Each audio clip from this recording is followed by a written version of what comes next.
भारतीय सहाफ़ी को रूसी सदर ने सामने बिठाकर जलील किया है। जब भारतीय सहाफ़ी ने सवाल किया कि पाकिस्तान इस वक्त चाइना के कंट्रोल में है, चाइना जो कहता है पाकिस्तान वही करता है। मुख्तलिफ सहाफ़ी रूसी सदर से सवालात कर रहे थे।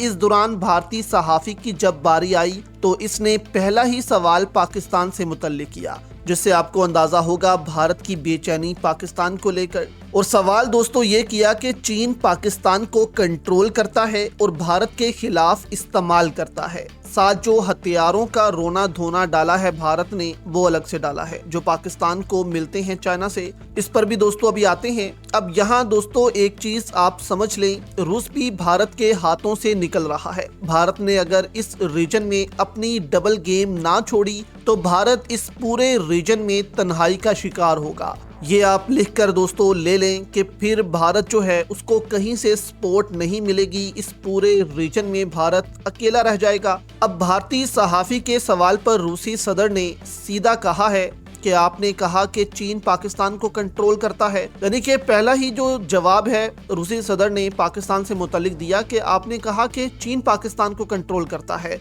मुझे ऐसा नहीं लगता कि चीन पाकिस्तान को कंट्रोल करता है। सीधा दोस्तों भारतीय सहाफ़ी के मुंह पर बात मारी प्यूतिन ने, ये कहकर कि मुझे तो नहीं लगता कि पाकिस्तान कोई ऐसा मुल्क है जो किसी के कंट्रोल में आ जाए।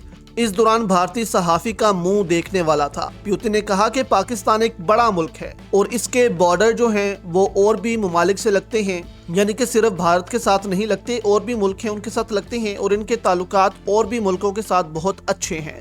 अब भारत ऐसा सवाल करके दोस्तों हासिल क्या करना चाहता था, क्या जवाब लेना चाहता था जो भारत को नहीं मिला, जिससे पाकिस्तान की अहमियत का अंदाजा आप दोस्तों लगा सकते हैं रूस की नज़र में कि पाकिस्तान अब कोई आम मुल्क नहीं रहा इस रीजन में। और पाकिस्तान के J-35 जो हैं, जो कि अभी चाइना से हमें मिलने हैं, इस पर भारतीय सहाफ़ी ने क्या रोना धोना शुरू किया रूसी सदर के सामने, और इसके मुकाबले में रूस से कौन सा त्यारा मांगता रहा। इससे भी दोस्तों आप हंस पड़ेंगे कि भारत की जो बेबसी है वो साफ जाहिर हो रही है। पहले आप ये वीडियो सुनें कि रूसी सदर ने जवाब क्या दिया। We are well aware of all the intricacies and of course all the issues concerning concerning the border between India and Pakistan. You said that Pakistan is a country that is fully under the control of China. I don't think so. First and foremost, Pakistan is a large country and it has multifaceted ties with different countries.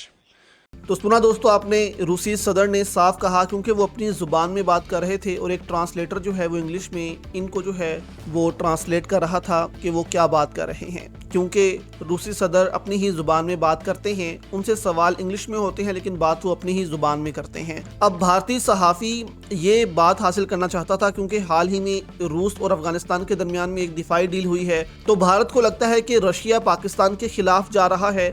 तो ऐसे तनाज़र में भारत ने भी सोचा कि वो क्यों ना पाकिस्तान के खिलाफ एक सवाल कर ले, लेकिन ये सवाल उल्टा भारत के गले ही पड़ गया है और रूस ने कोई भी जवाब पाकिस्तान के खिलाफ नहीं दिया, क्योंकि रशिया को मालूम है कि पाकिस्तान आने वाली एक पावर है इस रीजन की, चाइना का पक्का दोस्त है। अगर हम पाकिस्तान के खिलाफ बात करेंगे तो चाइना हमसे नाराज होगा और रशिया चाइना को हरगिज नाराज नहीं करना चाहता, इतनी बड़ी माशियत को। अब यहाँ पर भारत जाहिर सी बात है कि सवाल हासिल करना चाहता था कि पाकिस्तान अफगानिस्तान को लेकर रशिया जो है वो कोई बात करे और इसका फिर हम जो है वो अगले एक महीने जो है इस पर ही प्रोग्राम करते रहें कि रशिया पाकिस्तान के खिलाफ हो गया है, अफगानिस्तान को अब मजबूत कर रहा है। दूसरी तरफ दोस्तों भारतीय सहाफ़ी जो है इस पर सवाल करता रहा कि चाइना पाकिस्तान को हथियार देता है, टेक्नोलॉजी देता है, दोनों की बहुत बनती है और JF-17 दे रहा है, बाकी हथियार दे रहा है, यानी कि पाकिस्तान के पास नई जनरेशन के हथियार आ रहे हैं। तो इस पर भारतीय सहाफ़ी ने कहा कि रशिया और इंडिया के दरमियान भी दिफाई ताउन मौजूद है, लेकिन बहुत अरसे से ये बहुत स्लो हो गया है। तो आप हमें जदीद सबमरीन, उसके अलावा Su-57 जो कि रूस का स्टेल्थ हथियार है वो कब दे रहे हैं। इस पर रूसी सदर ने जो है वो कहा कि हम इस पर बातचीत कर रहे हैं, देखते हैं कि ये डील कब तय पाती है, यानी कि टाल मटोल कर दी भारत को, यानी कि अभी बहुत अरसा भारत को Su-57 नहीं मिलेगा।